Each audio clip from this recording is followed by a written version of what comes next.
जगतगुरु श्री कृपालु जी महाराज इतिहास के पंचम मूल जगतगुरु हैं। इनसे पूर्व केवल 4 महापुरुषों को जगतगुरु उपाधि से विभूषित किया गया है। जगतगुरु शंकराचार्य, जगतगुरु निम्बार्काचार्य, जगतगुरु रामानुजाचार्य एवं जगतगुरु माधवाचार्य।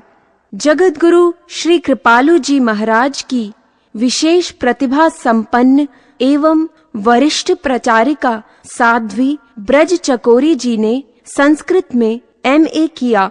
पश्चात श्री कृष्ण की महती अनुकंपा से वैराग्य युक्त होकर आचार्य चरणों के सानिध्य में गहन साधना एवं वेदाध्ययन किया।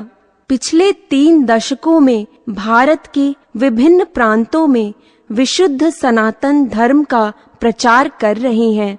चकोरी जी वेदों, पुराणों, शास्त्रों, गीता, रामायण आदि ग्रंथों को कोट करके बड़ी सरलता से ईश्वर प्राप्ति के सर्व सुगम मार्ग को प्रस्तुत करती हैं। यह ध्यान रहे कि ये प्रवचन श्रृंखला धारावाहिक होने के कारण आदि से अंत तक सुनना यानी प्रतिदिन सुनना परमावश्यक है, तभी विषय हृदयंगम हो सकेगा।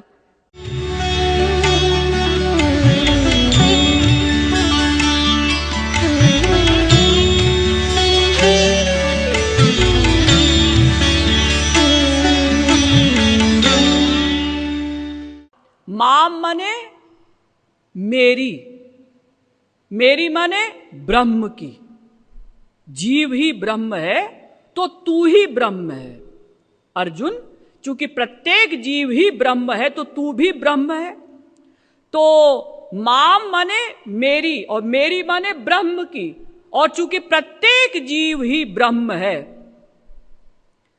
इसलिए अर्जुन तू अपनी शरण में चला जा। ये अर्थ किया शंकराचार्य जी ने। जबकि भगवान कहते हैं मेरी शरण में आ, मेरी ही शरण में आ। माम एकम शरणम ब्रज, केवल मेरी ही शरण में आ। लेकिन शंकराचार्य जी ने अर्थ किया अर्जुन तू अपनी शरण में चला जा। ये कहा है भगवान ने। तो देखिए, आप लोग समझ गए होंगे, शरणागति का अर्थ होता है कुछ ना करना। ना अच्छा कर्म करिए ना बुरा कर्म करिए। अच्छा कर्म करोगे तो भी बंधन। अवश्यमेव भोक्तव्यम कृतम कर्म शुभाशुभम। गरुड़ पुराण कहता है अच्छे और बुरे दोनों प्रकार के कर्मों का फल भोगना पड़ेगा। अच्छा कर्म बंधनकारी, क्योंकि उसका फल है स्वर्ग बंधन। बुरा कर्म बंधनकारी, उसका फल नरक। और अच्छे बुरे का मिक्सचर बंधनकारी, उसका फल मृत्युलोक। पुण्येन पुण्यम लोकम नयति, पापेन पापो मुभाभ्यामेव मनुष्य लोकम। अच्छा कर्म करोगे स्वर्ग मिलेगा नश्वर, बुरा कर्म करोगे नरक मिलेगा नश्वर। अच्छे बुरे का मिक्सचर करोगे मृत्युलोक मिलेगा नश्वर। तीनों बंधनकारी।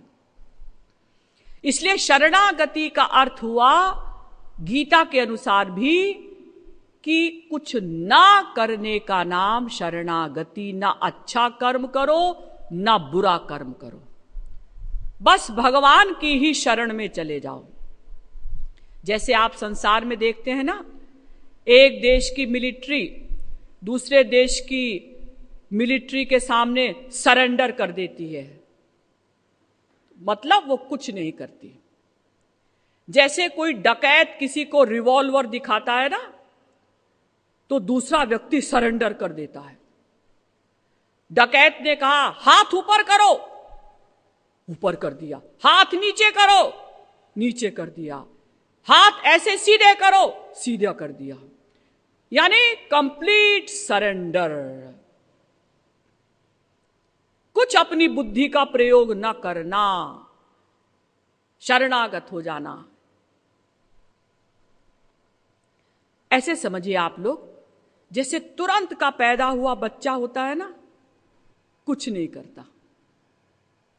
माएं इस बात को बहुत अच्छी प्रकार से समझ सकती हैं। नवजात शिशु, तुरंत का पैदा हुआ बच्चा कुछ नहीं करता, असहाय है बेचारा। लैट्रिन में पड़ा है तो पड़ा है, बस रो देगा।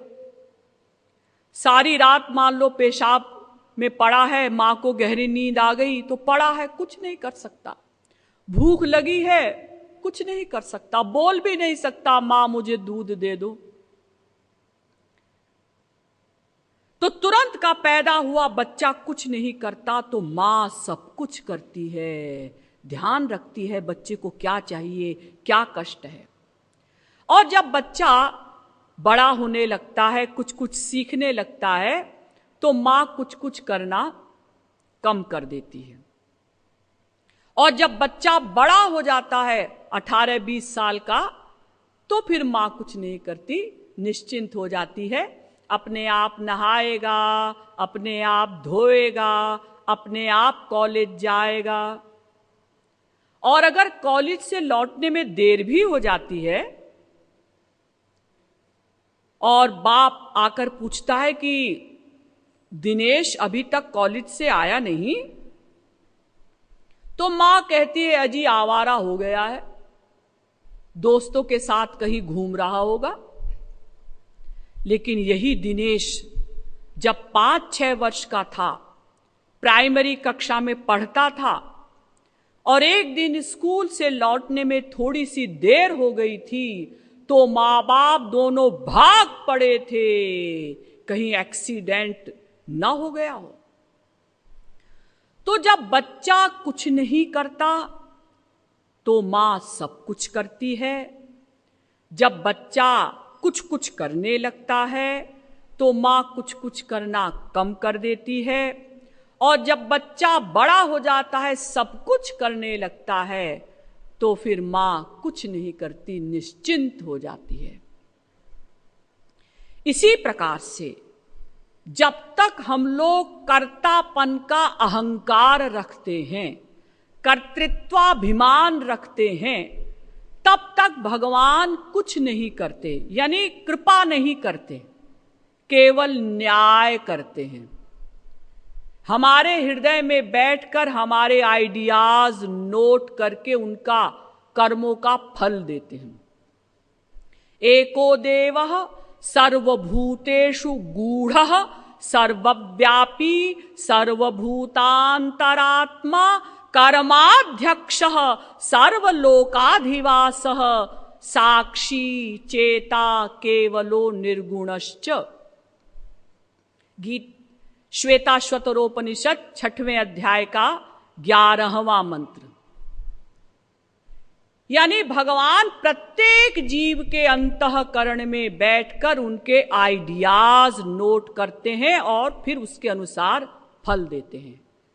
और जब हम कुछ कुछ शरणागत होने लगते हैं, ध्यान दीजिए,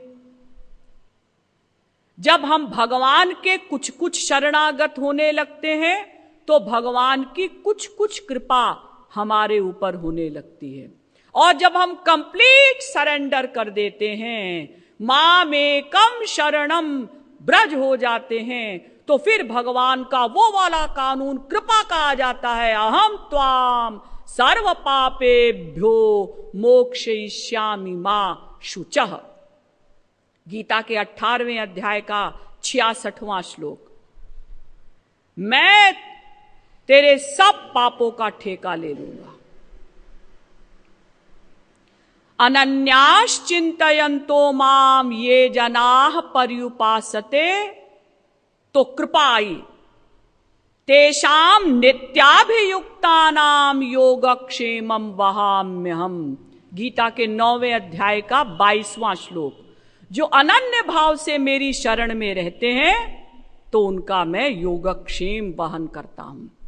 अनन्य चेता सततम यो माम स्मरति नित्यशः, तो कृपा आ गई, तस्याहम सुलभ पार्थ नित्य युक्तस्य योगिनः।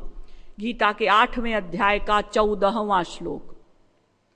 ये तु सर्वाणि कर्माणि मयि सन्न्यस्य मत्पराः अनन्येनैव योगेन माम ध्यायन्त उपासते। तो कृपा आ गई, तेषामहं समुद्धर्ता मृत्यु संसार सागरात् भवामि न चिरात् पार्थ मय्यावेशित चेतसाम। गीता के 12वें अध्याय का 6वां एवं 7वां श्लोक। यानी जितनी मात्रा में हमारी शरणागति होगी, नपा तुला उतनी मात्रा में कृपा होगी। हमारी शरणागति हरि और गुरु के प्रति 10%, कृपा भी 10%। हमारी 90% शरणागति हो गई, कृपा भी तुरंत 90% हो जाएगी। हमारी शरणागति 0 हो गई तो कृपा भी 0 हो जाएगी। नपा तुला हिसाब है। तो देखिए, शरणागति का अर्थ होता है कुछ न करना। जैसे कोई पहलवान हो और उसने देखा कि भाई एक व्यक्ति का एक्सीडेंट हो गया है। वो लंगड़ा लंगड़ा कर बेचारा किनारे आना चाहता है लेकिन नहीं आ पा रहा है। पहलवान गया, उसको उठाया, किनारे पर रख दिया। तो वो जो व्यक्ति जिसका एक्सीडेंट हो गया था, जो लंगड़ा लंगड़ा कर चल रहा था, उसे बड़ा कष्ट हो रहा था क्योंकि उसको अभी अभी चोट लगी है।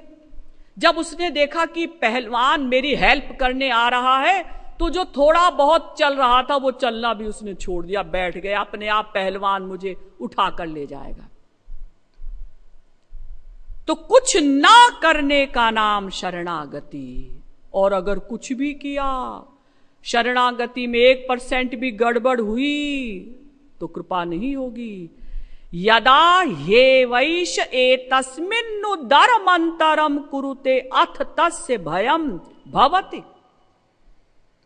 तैत्तिरीयोपनिषद दूसरी वल्ली का 7वां अनुवाक। शरणागति में थोड़ा भी अंतर रह गया तो भयम भवति, तो माया का भय रहेगा, कृपा नहीं होगी। आप लोगों ने द्रौपदी का आख्यान सुना होगा। 5 पांडव जब जुए में हार गए तो उन्होंने सब कुछ हारने के पश्चात अंत में द्रौपदी को भी दांव पर लगा दिया। दुर्योधन ने दुशासन से कहा कि तुम जाओ महल में और द्रौपदी के बालों को खींचते हुए, घसीटते हुए यहां लाओ। दुशासन गया और द्रौपदी के बालों को ऐसे बालों से उसको खींचते हुए लाया। तो द्रौपदी ने मन में सोचा, मेरे 5 पति हैं और 5 पति आध्यात्मिक दृष्टिकोण से तो टॉप पर हैं ही, चूंकि महापुरुष हैं। शारीरिक दृष्टिकोण से भी वो हिष्ट पुष्ट हैं। ये दुर्योधन, ये दुशासन मेरा क्या करेगा? संसार में किसी स्त्री का पति अगर बड़ा ऑफिसर होता है और वो पति के साथ कहीं जाती है तो कितनी इठलाती हुई चलती है, मेरा पति एसपी है, बंधवा देगा। जिसके 5 पति महापुरुष हो और युद्ध में भी निपुण हो, बलिष्ठ हो, वो अहंकार क्यों ना करे? तो इस भाव से द्रौपदी ने पहले भीमसेन को देखा कि ये मेरी रक्षा करेंगे, दुशासन से मुझे बचा लेंगे। लेकिन भीमसेन ने अपनी गर्दन नीची कर ली। यानी मैं जुए में हार चुका हूं, मैं कुछ नहीं कर सकता। तो द्रौपदी ने अर्जुन की ओर देखा, गांडीवधारी अर्जुन। अर्जुन ने भी अपनी गर्दन नीची कर ली। इसी प्रकार से 5 पांडवों ने अपनी गर्दन नीची कर ली। यानी हम कुछ नहीं कर सकते। तो द्रौपदी कुछ कुछ भगवान के शरणागत हुई और उसने मन में सोचा कि संत महात्मा ठीक कहते हैं, वास्तव में संसार में कोई किसी का नहीं, सब स्वार्थी है। लेकिन अभी उसको गुरुजनों से आशा है कि ये भीष्म पितामह, द्रोणाचार्य जी, कृपाचार्य जी, ये सब लोग ऐसा अन्याय नहीं होने देंगे। उनके पास गई, उन्होंने भी सबने अपनी गर्दन नीची कर ली। अब शरणागति कुछ और बढ़ी। हृदय से उसने भगवान को पुकारा, लेकिन अभी अपना बल है, मैं भी तो कुछ कर सकती हूं। तो उसने दांत से साड़ी के पल्ले को दबाया और श्री कृष्ण को याद किया, हे श्री कृष्ण मेरी रक्षा करो।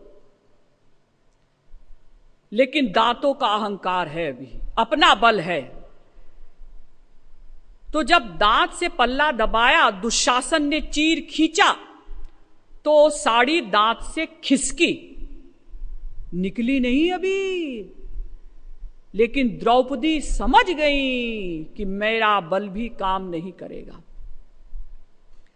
देखिए कहां 10,000 हाथियों का बल दुशासन में, कहां एक स्त्री का दांत। लेकिन वो स्त्री भी मामूली नहीं है ना, दिव्य कन्या है। 5 कन्याओं में एक है द्रौपदी।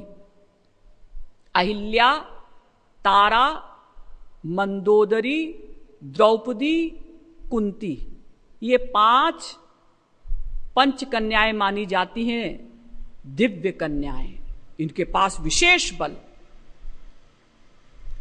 लेकिन जब खींचने से दांत से खिसकी और द्रौपदी समझ गई कि अब मैं नग्न हो जाऊंगी, अब कुछ नहीं हो सकता, उस समय भगवान श्री कृष्ण द्वारिका में भोजन कर रहे थे।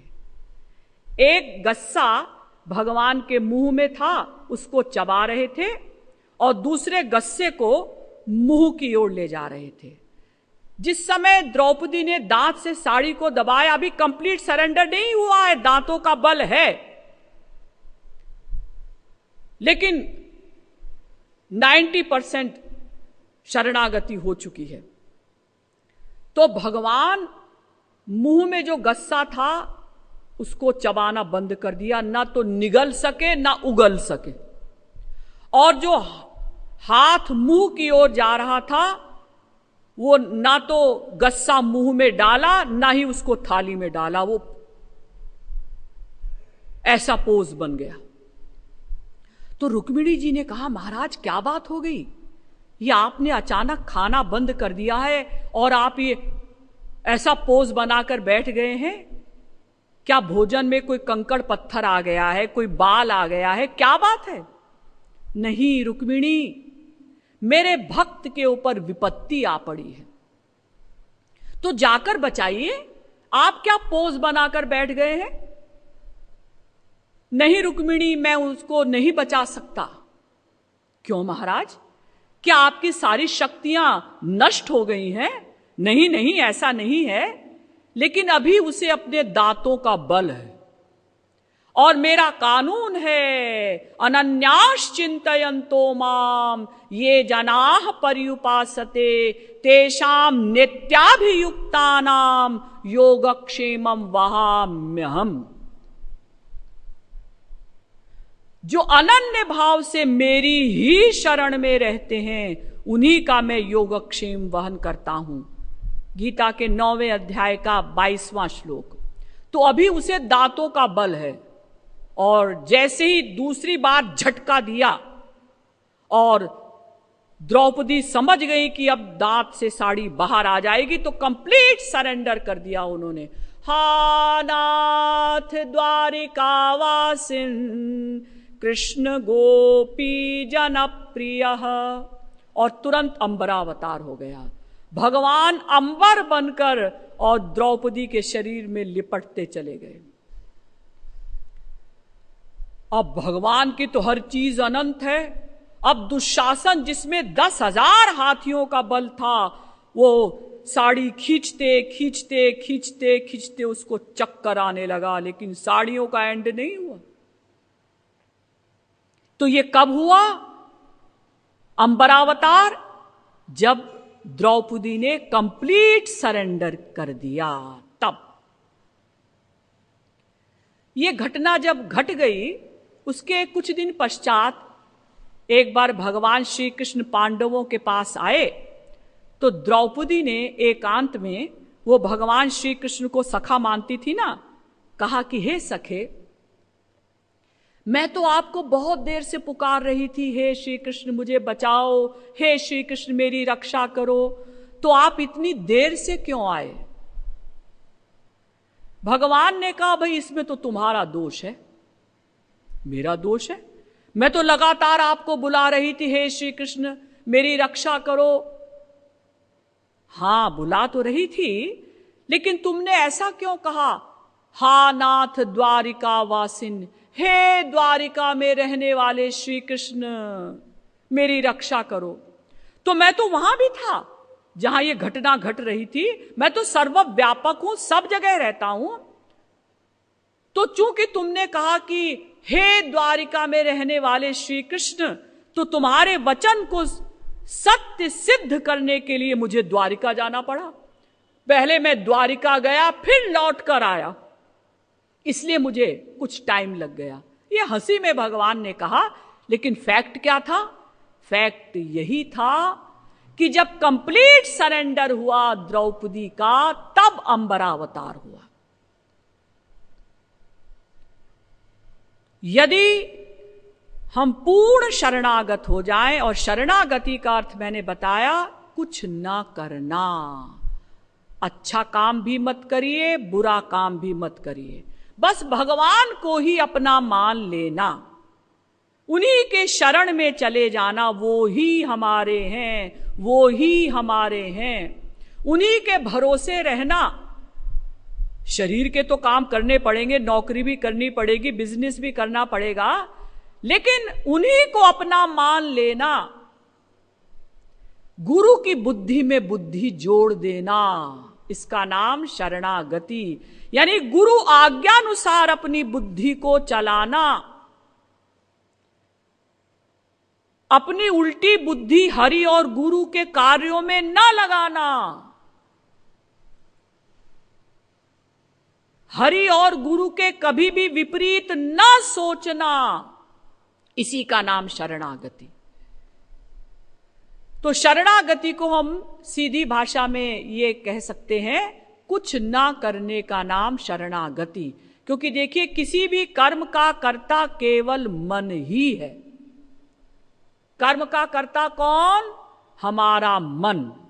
शरणागति किसे कहते हैं? मन बुद्धि का समर्पण।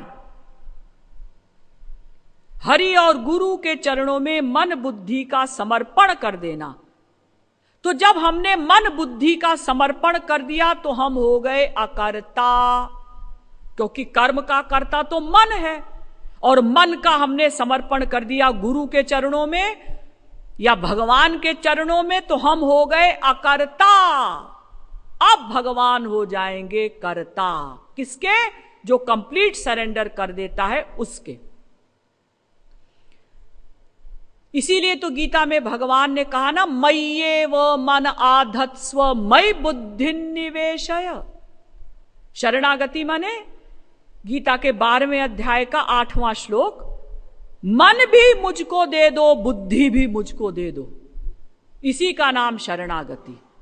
तो जब हमने मन बुद्धि हरि और गुरु को दे दी और मन ही कर्म का करता है, तो हम हो गए अकर्ता। जो कहा जाता है ना, कुछ मत करो, ना अच्छा काम करो ना बुरा काम करो, इसका मतलब क्या? मन बुद्धि का समर्पण हरि और गुरु के चरणों में कर दो।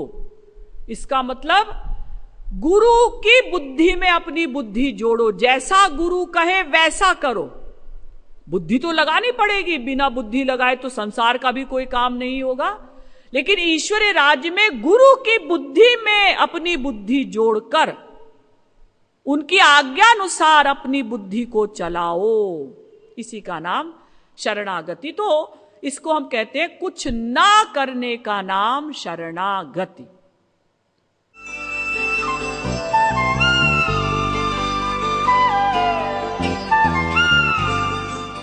रस बर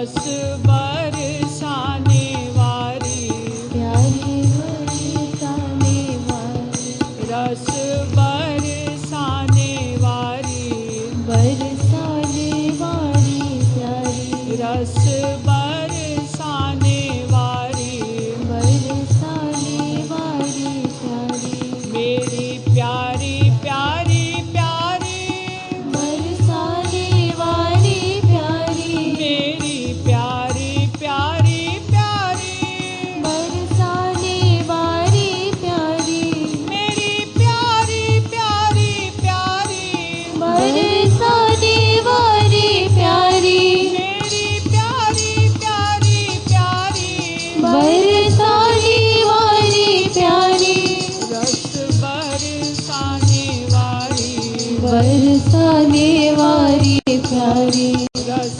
बरसाने वाली बरसाने वाली प्यारी भोरी भारी सुकुमारी बरसाने वाली प्यारी भोरी भारी सुकुमारी बरसाने वाली प्यारी भोरी भारी सुकुमारी बरसाने वाली प्यारी भोरी भारी सुकुमारी बरसाने वाली प्यारी रस बरसाने वाली बरसाने वाली प्यारी रस बरसाने वाली बरसाने वाली प्यारी वृषभा